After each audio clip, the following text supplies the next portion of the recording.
So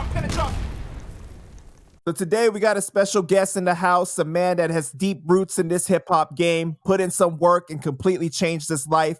Former Terror Squad member. I want to welcome the one and the only Charlie Rock LD. What's good with you, C Rock? How you living, man? Panda, what's going on, my man? You already know. It be the OG C Rock LD. We in the yard, repping the real. First of all, I want to commend you on all the amazing work that you're doing in the community with prison mentality and just trying to inspire others to turn their lives around. You know, what you've been able to do is a great thing. You're really inspiring other people. I appreciate that, man. I definitely reinvented myself. You know, I'm not living that lifestyle no more. Unless you've been living under a rock and you haven't heard about the OG Charlie Rock LD, you know, I'm doing a lot of positive things in the community, man. Yeah, man, definitely. So, since this is our first interview, I want to start at the beginning and get like your origin. So, where did you grow up? In the South X? What do you mean where I grew up? In the South X? The South Bronx. The part of the Bronx that gave the Bronx his name and his reputation. The South Bronx. And you're Puerto Rican, right? All day. And did you grow up with both your parents? What the hell that got to do with a fucking interview? What do you what is this? I feel like I'm at the fucking precinct, Panda. What's going on with you, man? I'm just trying to help people see your story, man. I was raised with my mother. And what was your relationship like with your mom growing up? I was a mama's boy. To the day she passed away, I was a mama's boy. I never disrespected my mother. You know, Puerto Ricans are known for always respecting their mothers. Like, you know, my mother passed away while I was inside. And the last time my mother smacked me was in the Auburn visit. Damn.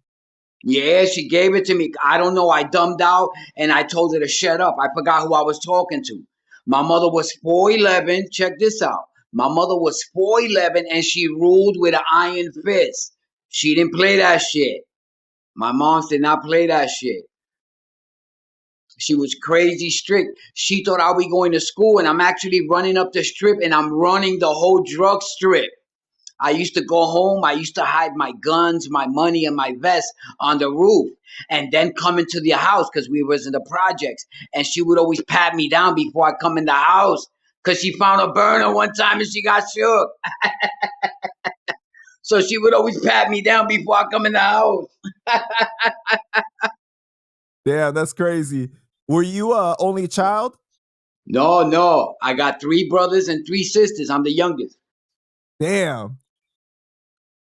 And so you grew up in the 80s. So what was the Bronx like during that time?